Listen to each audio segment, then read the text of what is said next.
जो आप लोग टेस्ट देंगे उसको फिर से आप लोगों से बोला जा रहा है उसको अच्छे से एनालिसिस करिएगा। जो क्वेश्चंस नहीं सॉल्व होंगे आपसे उसको दोबारा से सॉल्व करने की कोशिश करिएगा, क्योंकि वो बहुत ही अच्छे क्वेश्चंस डाले गए हैं टेस्ट पेपर में। एंड उसके बेस पे अगर आप रिवीजन करना चाहें तो मैं एक बार फिर से बता दूं, बहुत ही आसानी से आपका पूरा सिलेबस रिवीजन होता है। तो इस पेपर को एकदम लाइटली में मत लीजिएगा। आप जैसे मैं बोल रहा हूँ अच्छे से एनालिसिस करिएगा एक एक क्वेश्चन को। ठीक है। जैसे कि मैंने मैंने बोला था कि आपके फैब्रिक के सरफेस और जो वाटर का ड्रॉपलेट्स होगा उसके बीच एंगल बनता है। वो भी डिसाइड करता है कि आपका फैब्रिक वेट करेगा या नहीं करेगा। कैसे डिसाइड करता है? जैसे कि ये आपको डायग्राम में आप देख पा रहे हैं, ये आपका फैब्रिक का सरफेस हो गया। एज इट इज आप एज्यूम कर लो कि फैब्रिक का सरफेस हो गया, वाटर का ड्रॉपलेट्स हो गया। तो वाटर के ड्रॉपलेट्स और फैब्रिक के सरफेस में जो एंगल बन रहा है इसको बोलते हैं contact angle. The angle is measured at the point where the liquid meets the solid surface and it is known as the contact angle. ठीक है। अब जैसा कि मैंने बात किया कि कब फैब्रिक वेट करेगा कब नहीं करेगा, तो अगर कॉन्टेक्ट एंगल 90 से कम रहा, कॉन्टेक्ट एंगल क्या करा, 90 से कम रहा, इन दैट केस क्या होगा, हाइड्रोफिलिक। इसका मतलब सरफेस वेट करेगा। कब करेगा? कब करेगा? जब हमारा कॉन्टेक्ट एंगल 90 से कम रहा, in that case surface wet करेगा। वेट करने को क्या बोलते हैं? हाइड्रोफिलिक। अगर हमारा कॉन्टेक्ट एंगल 90 से 150 के बीच में रहा तब भी हाइड्रोफोबिक है। या आप बोल सकते हो 90 से एबव रहा, 90 से एबव कितना रहा, जो भी रहा उसको बोलते हैं हाइड्रोफोबिक। हाइड्रोफोबिक का मतलब है सरफेस वेट नहीं कर रहा है, सरफेस वेट नहीं कर रहा है। ठीक है। The surface with the high contact angle is said to be hydrophobic, meaning that it repel the water. इसको बोलते हैं हाइड्रोफोबिक। किसको किसको बोलते हैं? 90 डिग्री से एबव के कॉन्टेक्ट एंगल को हम क्या बोलते हैं? Hydrophobic. Hydrophilic and hydrophobic just simple सा कॉन्टेक्ट कॉन्सेप्ट है। फोबिक का मतलब किसी को फोबिया मतलब डर लगता है। अगर किसी को डर लगेगा तो क्या करेगा? रिपेल करेगा, सीधी सी बात है। अगर कॉन्टेक्ट एंगल आपका ज्यादा रहा तो रिपेल करेगा। वही सोचता आप देखिए, अगर आपका एनर्जी ज्यादा रहा तो वो अट्रैक्ट करेगा। दोनों में कॉन्ट्राडिक्शन है, आप ये देखिए। अगर आपका सरफेस एनर्जी ज्यादा रहा, इन दैट केस अच्छे से वेट होगा, इसका मतलब ये है कि हाइड्रोफिलिक होगा। पिछली स्लाइड में आपने जो पढ़ा, यहाँ पे ये है कि अगर कॉन्टेक्ट एंगल आपका ज्यादा रहा, किससे ज्यादा रहा? 90 से ज्यादा रहा, इन दैट केस आप देखेंगे वो क्या होगा? हाइड्रोफोबिक। अगर 90 से कम रहा तो हाइड्रोफिलिक होगा।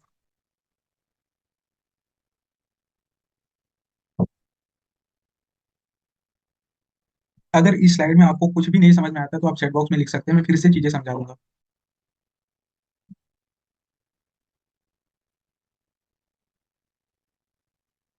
कौन सा सरफेस किसको हम हाइड्रोफोबिक बोलते हैं, कौन सी चीज हाइड्रोफिलिक होती है, कॉन्टेक्ट एंगल क्या होता है, कॉन्टेक्ट एंगल अगर 90 से ज्यादा हुआ तो क्या होगा, 90 से कम क्या हुआ तो क्या होगा, अगर सरफेस एनर्जी ज्यादा हुई तो क्या होगी, सरफेस एनर्जी कम हुई तो क्या होगी, कौन कौन सा रिएजेंट्स यूज किया जाता है जो वाटर रिपेलेंट। ये सब सारी चीजें मैंने डिस्कस कर दी है। अगर आपको लगता है, इवन अभी भी लगता है कि कुछ भी डाउट है तो आप पूछ सकते हैं।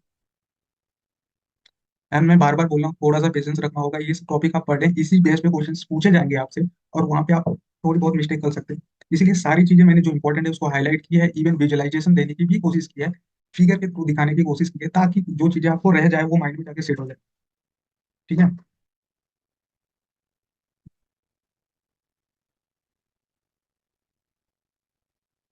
कंप्लीट करने के बाद एक बार चैट बॉक्स में लिख दीजिएगा।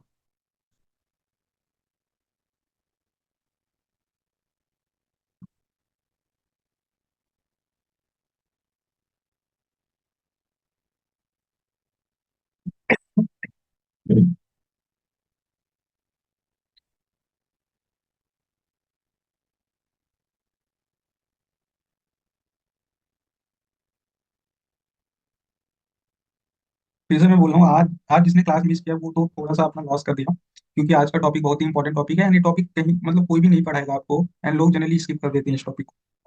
जो मैंने पॉल्यूशन के बारे में बताया एंड उसके बाद क्वेश्चन आपने सॉल्व किया तो आपने देखा कैसे रिलेट कर पा रहे थे आप चीजें। एंड क्वेश्चन जो पूछे जाएंगे उससे तो इसी टाइप के क्वेश्चन पूछे जाएंगे, असर्शन रीजन टाइप के क्वेश्चन पूछे जाएंगे। तो जिसने टॉपिक को स्किप किया उसका तो लॉस हो। एंड सिलेबस में जस्ट ये नीचे होता है तो इसको लोग छोड़ देते हैं, पर मेरे हिसाब से जो मैं प्रेडिक्ट कर पा रहा हूँ उससे ये 2024 में इसके बेस क्वेश्चन पूछे जा सकते हैं आपसे।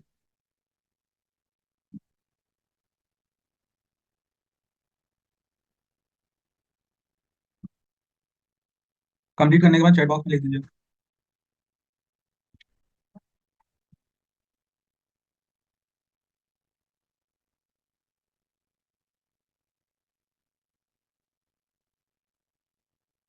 बेटिंग एंगल का एप्लीकेशन क्या है?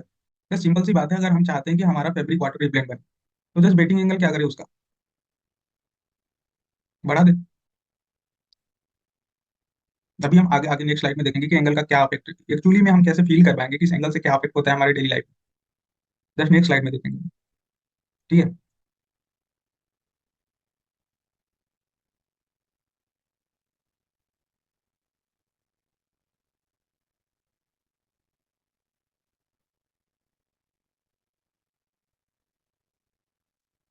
ठीक है, क्वेश्चन है आपकी स्क्रीन पे, इसका सब लोग आंसर दीजिए।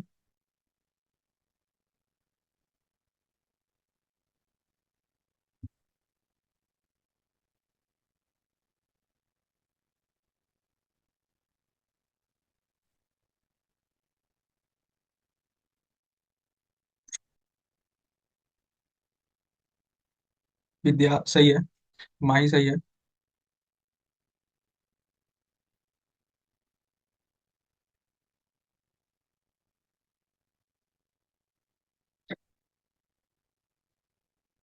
आसिफ सही है। प्रिंसी सही है।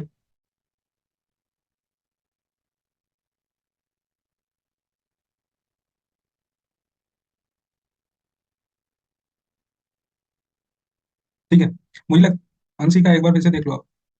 जस्ट मैंने बोला कि अगर 90 से ज्यादा होगा तो वेटेबिलिटी अच्छी नहीं होगी, उसकी कम हो जाएगी।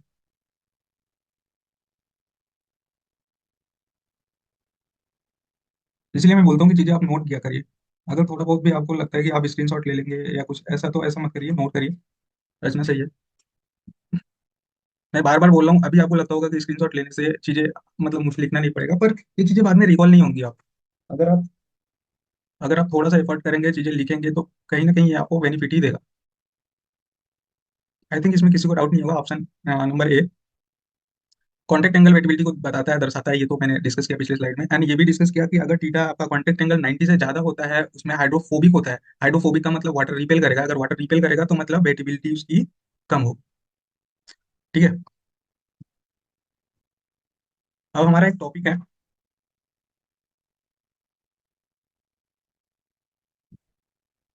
वेटिंग के नाम से और विकिंग के नाम से। साथ ही साथ इसको भी कंप्लीट कर लेते हैं। ये टॉपिक हमारा बच गया था, शायद ये टेस्टिंग का पार्ट है ये। बच गया था एक टॉपिक उसमें, थर्मल ट्रांसमिशन करके, ऐसा कुछ ऐसा, उसको भी मैं कंप्लीट कर दूंगा नेक्स्ट क्लास में। अभी के लिए इस दो टॉपिक को कंप्लीट करते हैं। तो जस्ट ये फिगर में जो है ना, ये फिगर में क्या हुआ है, ये हमारा सरफेस है, किसका सरफेस है, ये हमारा सरफेस है फैब्रिक का, और ये हमारा क्या है, वाटर ड्रॉपलेट्स। तो इसके बीच का, फैब्रिक के सरफेस के बीच का और वाटर ड्रॉपलेट्स के बीच का एंगल जो है, इसको बोलते हैं कॉन्टेक्ट एंगल। ठीक है। ये गामा एस जी क्या बताता है, एस क्या है सॉलिड, जी क्या है गैस। ठीक है, सॉलिड गैस इंटरफेसियल एनर्जी को बताता है। एंड सेम सेम अगर इसका नॉमिनिक्लेचर करें तो हमारा क्या हो जाएगा, लिक्विड गैस इंटरफेसियल एनर्जी। ये हमारा क्या हो जाएगा, सॉलिड लिक्विड इंटरफेसियल एनर्जी। ये आप लिखना चाहे तो लिख लीजिएगा। एंड इसको बैलेंस कैसे कर रहे हैं हम, इसको हम बैलेंस कर रहे हैं, इसको कंपोनेंट से, इसके कंपोनेंट से। ठीक है। इधर अगर हम कंपोनेंट लेंगे इसका, इधर अगर हम कंपोनेंट लेंगे तो कॉस थीटा में चला जाएगा। तो जिस कॉस थीटा से बैलेंस कर रहे हैं, हम क्या कर रहे हैं, हमारा सॉलिड वेपर इंटरफेसियल माइनस ये वाला माइनस ये वाला इक्वल टू, हम क्या कर रहे हैं, इसको बैलेंस कर रहे हैं, गामा एल जी cos theta, cos theta cos theta. Theta क्या है यहाँ पे, कॉन्टेक्ट एंगल। आप इन सब चीजों को अगर लिखना चाहे तो लिख दीजिए। एंड इसको, ये जस्ट जनरल फॉर्मूला है। जनरल वेटिंग क्या है, जस्ट थीटा पे डिपेंड करेगा। एंड किसके किससे फैक्टर क्या है वेटिंग का, उसको जस्ट नेक्स्ट स्लाइड में डिस्कस करेंगे। अभी के लिए आप ये जान लो कि एक सरफेस है, उसमें वाटर ड्रॉपलेट्स है, कौन कौन सा एंगल बन रहा है। साथ ही साथ हम ये जान लेते हैं कि सॉलिड वेपर इंटरफेसियल एनर्जी किसको बोलते हैं, लिक्विड वेपर इंटरफेसियल एनर्जी किसको बोलते हैं, सॉरी लिक्विड इंटरफेसियल एनर्जी किसको बोलते हैं। इसके साथ साथ जो इक्वेशन बनता है इसमें, इसमें जो रिलेशन बनता है उसके बारे में जान लेते हैं। And contact angle can be also related as work of adhesion. कैसे, इस इक्वेशन से। ठीक है। वहां से क्या रिलेशन हमको मिलता है, ये वाला रिलेशन मिलता है, क्या है, gamma L G M bracket 1 + cos theta C, और इस theta C contact angle equal to delta change W S L G. W S L G क्या है, where W S L G the solid liquid liquid adhesion energy per unit area, with G is the medium, gas का medium हो। ठीक है। और solid liquid का adhesion energy, उसको बोलते हैं डब्ल्यू एस एल जी। इस पूरे स्लाइड में इंपॉर्टेंट जो है वो क्या है, वो आपका ये रिलेशन है। रिलेशंस को अगर आप अच्छे से लिखना चाहें तो जैसे मैंने एक का लिखा है, सॉलिड वेपर इंटरफेसियल एनर्जी, वैसे आप लिख सकते हैं liquid vapour interfacial energy and solid liquid interfacial energy. Gamma denote करता है इंटरफेस एनर्जी को, या तो सरफेस एनर्जी बोल सकते हैं। उसको हमने एक रिलेशन में बनाया। कैसे बनाया? हमने कंपोनेंट में तोड़ दिया गामा एल जी को, वहां से कॉस थीटा आया, एंड वहां से हमने वर्क ऑफ एडिशन को भी फाइंड किया। एक रिलेशन होता है वर्क ऑफ एडिशन, जिसको हम डेल्टा डब्ल्यू एस एल जी से डिनोट करते हैं। उसमें सिंपल सा रिलेशन क्या होता है? Gamma L ji in bracket one plus cos theta, और इधर theta contact angle. Gamma S L G क्या है? तो जैसे कि आप देख पा रहे हैं, एस पहले आया मतलब solid liquid adhesion energy per unit area, the medium is ji.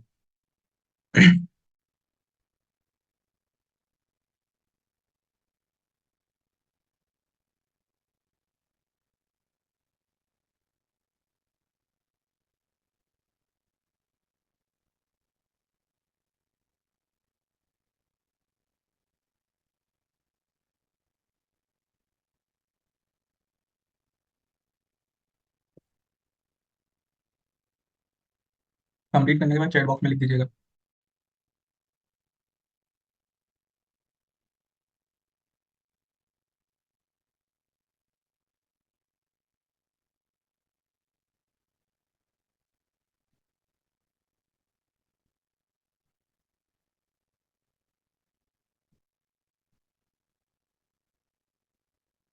I think topic का नाम है वेटेबिलिटी।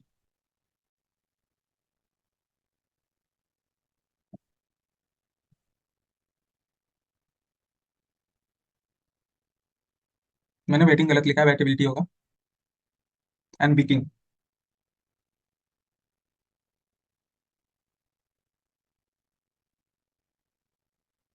कंप्लीट करने के बाद चैट बॉक्स में लिख दीजिएगा।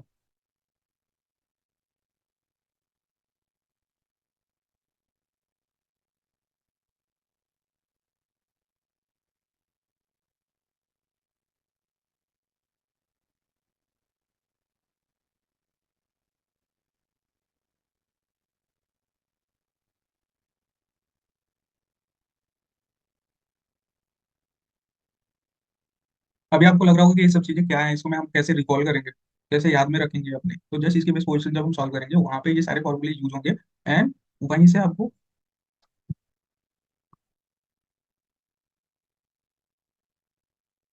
फोर नहीं, ये डेल्टा है। This is not four, this is delta. Delta मतलब चेन, ये वाला डेल्टा।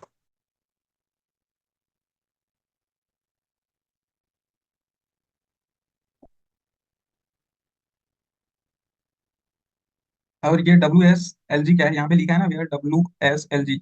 ये सफिक्स में है नीचे है। Is the solid liquid adhesion energy per unit area, then medium is G. Gas medium.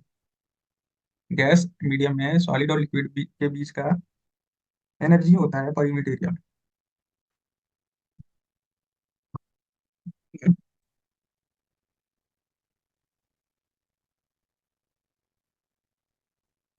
Young Dupre equation.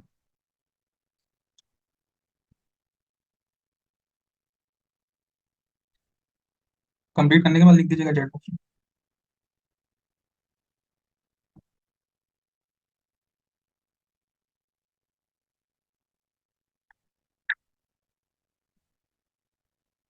Okay.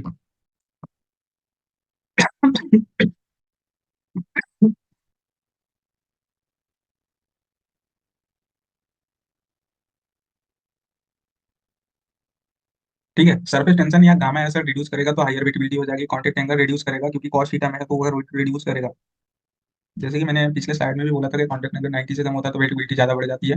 उसी तरीके से अगर कॉन्टेक्ट एंगल रिड्यूस करता है तो हायर वेटेबिलिटी हो जाती है। अगर सरफेस आपका रफ हुआ तो क्या होगा? अगर किसी का सरफेस रफ हुआ, किसी का नहीं, दो चीजें, एक फाइबर है एक फैब्रिक। अगर आपके फैब्रिक का सरफेस रफ हो तो जस्ट कर्व रहेगा ऐसे ऐसे, उसमें टफ्स रहेंगे। तो जैसे ही कर्व रहेगा आप देखेंगे उस पॉइंट पे कॉन्टेक्ट एंगल कम हो जाएगा, जिसकी वजह से वो अच्छे से बेट हो पाएगा। तो अगर हमारा फैब्रिक का सरफेस रफ हुआ, इन दैट केस बेटेबिलिटी अच्छे से होगा। अगर वही हमारा फाइबर स्मूथ हुआ, फाइबर स्मूथ हुआ, तब वो अच्छे से वेट करेगा। दो चीजें, एक फैब्रिक की बात हो रही है, एक फाइबर की बात हो रही है। अगर हमारा फैब्रिक का सरफेस रफ, जिसकी वजह से कॉन्टेक्ट एंगल, जो टफ्स का फॉर्मेशन होगा, टफ्स, ट्रफ बोलते हैं उसको, टफ्स में बोला ट्रफ बोलते हैं, ट्रफ। ट्रफ का फॉर्मेशन होगा, जिसकी वजह से जिसकी वजह से कॉन्टेक्ट एंगल रिड्यूस हो जाएगा और वेटेबिलिटी अच्छे से होगा। इन दूसरे केस में हम किसकी बात कर रहे हैं? फाइबर की बात कर रहे हैं। फाइबर स्मूथ होना चाहिए। फाइबर जितना ज्यादा स्मूथ होगा उतने अच्छे से वो वेट। तो तीन चीजें हैं, तीन चार चीजें हैं जिसपे हमारा वेट वेरी डिपेंड करता है। दूसरा पहला तो सरफेस टेंशन, वो भी सॉलिड लिक्विड के बीच का सरफेस टेंशन, जिसको हम फाइनली सरफेस एनर्जी के बारे में भी जानते हैं। तो ये surface tension is different from surface energy, क्योंकि अगर हायर एनर्जी रहेगा तो वेट भी ज्यादा होगा। ठीक है, तो ये सरफेस टेंशन की बात हो रही है। जैसा कि उस इक्वेशन में हम देख पाएंगे, पिछले साइड में मैंने मेंशन भी कर दिया था कि Y S L is downwards, then theta will be also downwards, equation से आप देख पाएंगे। इसलिए मैं बोल रहा हूँ कि इक्वेशंस को यूज करके ही क्वेश्चंस पूछा जाएगा। रफ सरफेस रहेगा तो अच्छे से वेट होगा, एंड फाइबर स्मूथ रहेगा तो अच्छे से वेट होगा।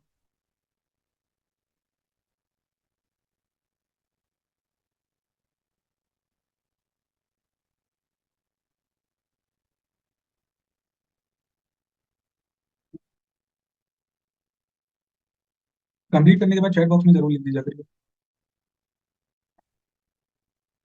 Tough tough tough.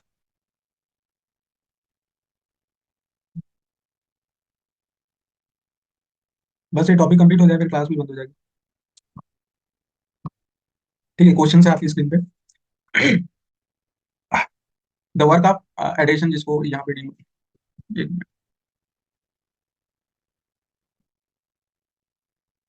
बस इसके बाद दो स्लाइड और है। द वर्क ऑफ एडिशन, जिसको हम डिनोट कर रहे हैं, अभी हमने डिस्कस किया डब्ल्यू एस एल, वो कौन से मीडियम में होता है, गैस मीडियम या वेपर फेज में, depending upon the surface tension gamma LV of the liquid and the contact angle theta from found on the surface, and its expression is expressed at gamma LV in bracket 1 plus cos theta. ठीक है, ये expression मैंने बताया आपको, just वही expression है। ठीक है, उसके बाद क्या लिखा है, the W S L for the given fabric and the liquid is reduce to one third of original value after a oil repellent treatment. अब क्या कर रहे हैं, पहले जो सिंपल सा फैब्रिक है उसका डब्ल्यू एस एल हमको दिया है इक्वेशन के फॉर्म में।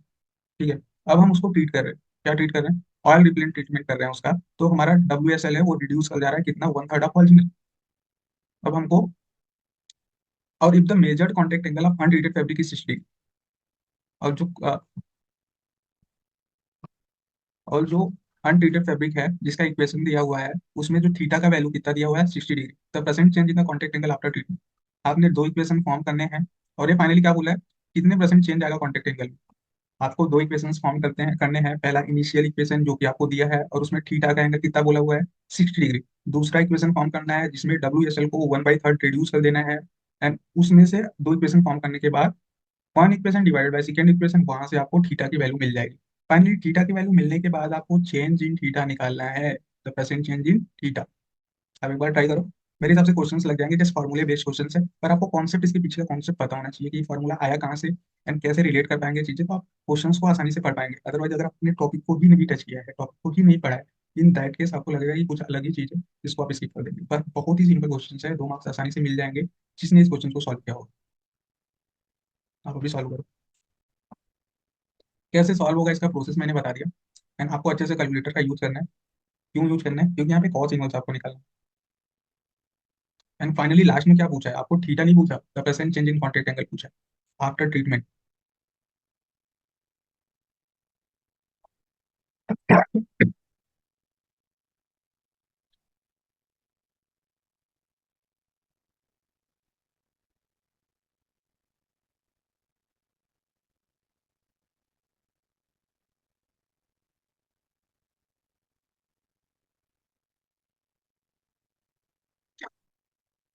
सिर्फ गलत है, आपसे परसेंट चेंज पूछा गया है।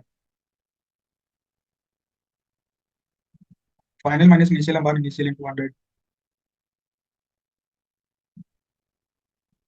ठीक है, एक बार फिर से मैं फ्लो बता देता हूँ, इसको सॉल्व कैसे करेंगे। क्योंकि ये आपका क्वेश्चन जस्ट फार्मूले पे बेस्ड है, इन्होंने फार्मूला भी मेंशन किया हुआ है, बट यहाँ पे आपको बैकग्राउंड की नीड है, मतलब आपको थोड़ा बहुत आइडिया होना चाहिए, बेटिंग क्या है, वर्क ऑफ रेडिएशन क्या है, ये सब चीजें आपको पता होनी चाहिए, तो दैट आप क्वेश्चन को रिलेट कर पाओ। And बहुत ही सिंपल क्वेश्चन है, फॉर्मूले पे बेस्ड क्वेश्चन है, जैसा ही स्टेटमेंट दिया है वैसे ही करना है आपको। एक एक चीज आपको स्टेटमेंट का ही फॉलो करना है, क्वेश्चन का ही फॉलो करना है, आपको आंसर मिल जाएगा।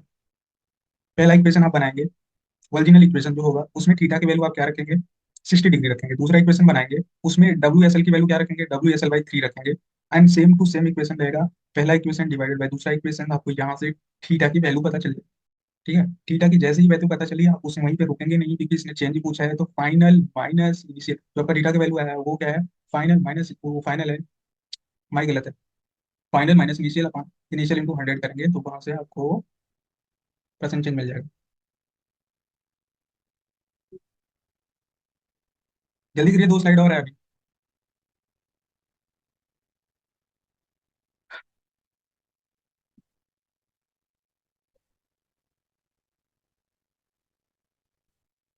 दिया क्या हुआ है हमको, ओरिजिनल इक्वेशन दिया हुआ है, ओरिजिनल, ओरिजिनल विदाउट ट्रीटमेंट।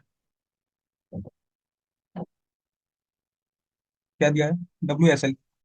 ठीक है, ये दिया हुआ है, कितना दिया हुआ है, gamma LV 1 plus cos theta. Theta यहाँ पे कितना दिया हुआ है, 60 डिग्री, क्वेश्चन में मेंशन है अनट्रीटेड फैब्रिक का थीटा दिया हुआ है, इसको इक्वेशन फर्स्ट मान लो। एंड दूसरा इक्वेशन क्या बोला गया है, ओरिजिनल इक्वेशन दूसरा क्या बोला गया, गामा SL 3 टाइम रेड्यूस हो गया, यही ना बोला गया। फैब्रिक रिड्यूस कितना हो गया, 1/3, आप तो original value after treatment reduce हो गया। गामा LV यहाँ पे 1 प्लस कॉस थीटा, यहाँ से आपको थीटा निकालनी है, इक्वेशन 1 डिवाइडेड बाई इक्वेशन 2, यहाँ से कितना आ जाएगा 3, ये कट जाएगा, ऊपर 3 चला जाएगा, ये कट जाएगा, यहाँ पे आ जाएगा 1.5 divided by 1 plus cos theta. अब यहाँ से कितना आ जाएगा, 3 cos theta plus 3 equal to 1.5। यहाँ से कितना आ जाएगा, कॉस थीटा बराबर -1.5 डिवाइडेड बाई 3, यहाँ से कितना आ जाएगा, कॉस थीटा बराबर -0.5, दैट विल बी थीटा की वैल्यू 120 डिग्री। हमको चेंज पूछा है, तो final 120 minus 60 divided by 60 into 100, यहाँ से हमको कितना आ जाएगा 100। अगर अभी भी किसी को डाउट है तो बोल दे।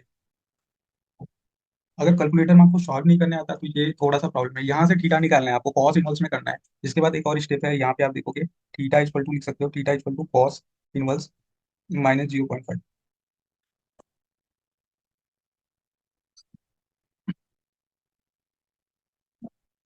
मैंने क्या किया, जस्ट क्वेश्चन में जो कुछ बोला है उसको सेम वही किया है।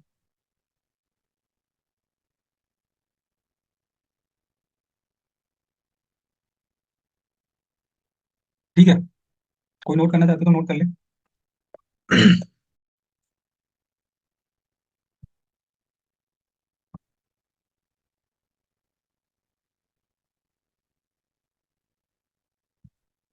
चेंज पूछा है ना, द प्रेजेंट चेंज, तो चेंज में हमेशा कैसे निकालते हैं, final minus initial upon initial 200।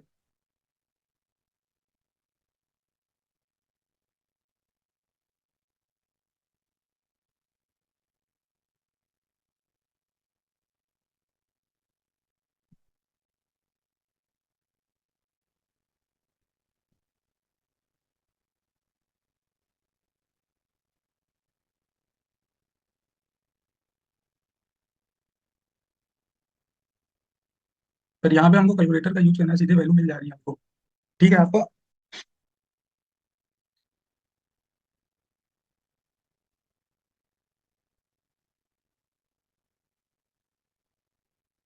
ठीक है रचना, जो आप बोलिए उसको मैं देखता हूँ, नेक्स्ट क्लास में उसके बारे में डिस्कस कर लेंगे।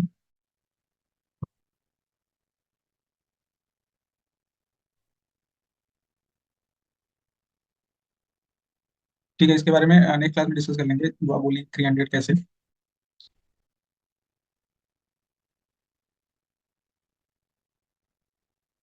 ठीक है, ये अगर यहाँ तक लिख लिया आपने तो नेक्स्ट स्लाइड पे चलते हैं।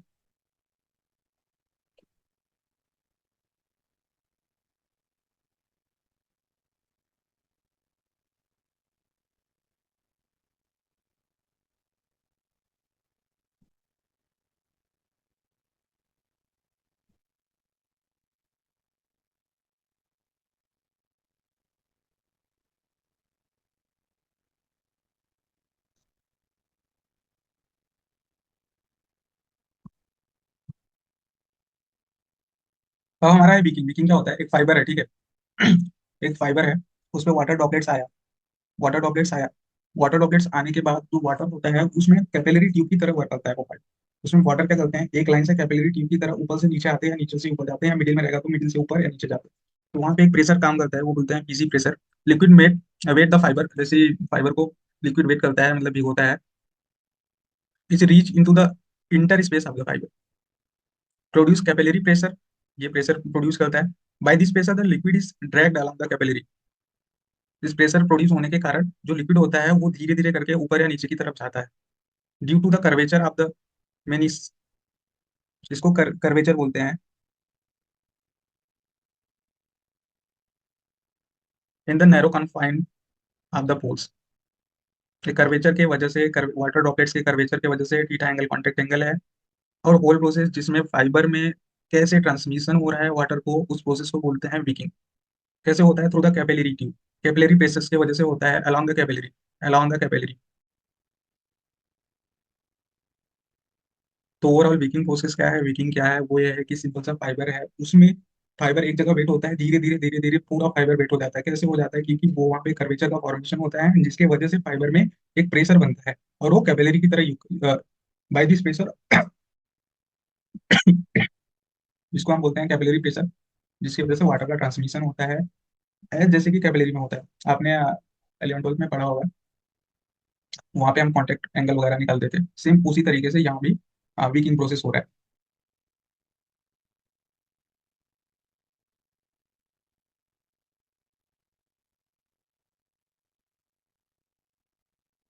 इनके बीच में जो प्रेशर लगता है उसको हमने डिनोट किया पीसी से, जिसको बोलते हैं कैपिलरी प्रेशर।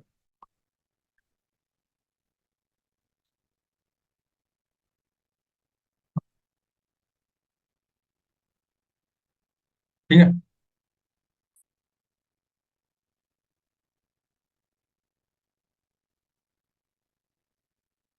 डन, लिख लिया आपने?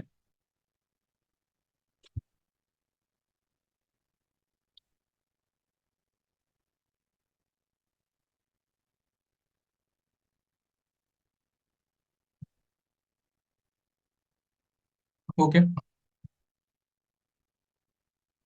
The magnitude of the pressure, या पीसी भी बोलते हैं इसको, पीसी मैंने जस्ट यहाँ पे सी लिखना भूल गया हूँ, आप लिख लो PC is given by the equation 2 gamma GB, G denoted by gas and B the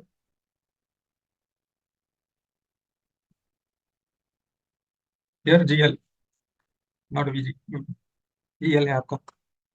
sorry sorry sorry sorry.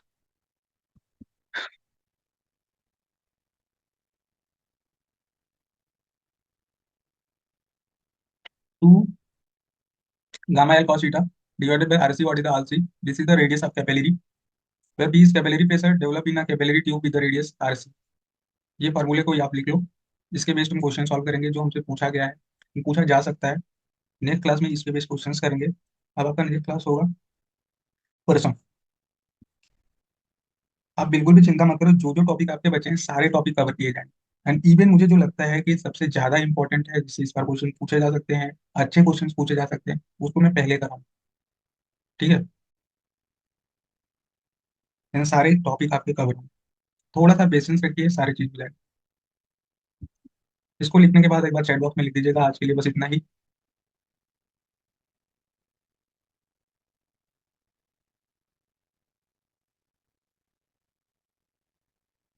What is gamma GL? इसके बारे में हमने नेक्स्ट स्लाइड, पिछले स्लाइड में डिस्कस किया, प्रीवियस स्लाइड में डिस्कस किया।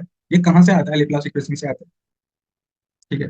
अभी इन द सेंस, कहीं पे आपका इंटरव्यू होता है, कहीं पे मतलब आप अगर कहीं एडमिशन लेने जा रहे हैं गेट के बाद, कहीं पे इंटरव्यू होता है, तो आपको आपसे पूछ लिया जाएगा, क्या पूछ लिया जाएगा कि लेप्लास इक्वेशंस को आप अपने से कैसे रिलेट करेंगे, अपने सब्जेक्ट से कैसे रिलेट करेंगे। तो वहां पे आप इसको बता सकते हैं। आप यहाँ पे जो फॉर्मूला पढ़ रहे हैं ना, ये मैग्नीट्यूड ऑफ प्रेशर, ये कहाँ से आया है? लेप्लास इक्वेशन से हमने ड्राइव किया है। हमने ड्राइव नहीं, मतलब किसी ने ड्राइव किया है।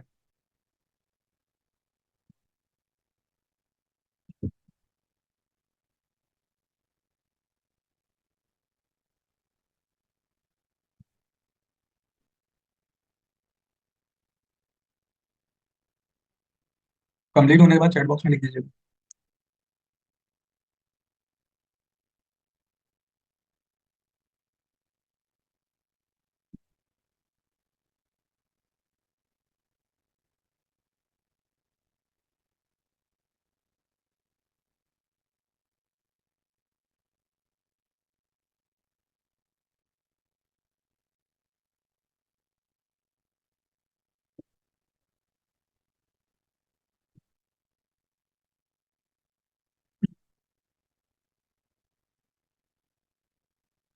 ओके ठीक है, आज के लिए बस इतना ही, मिलते हैं नेक्स्ट क्लास में।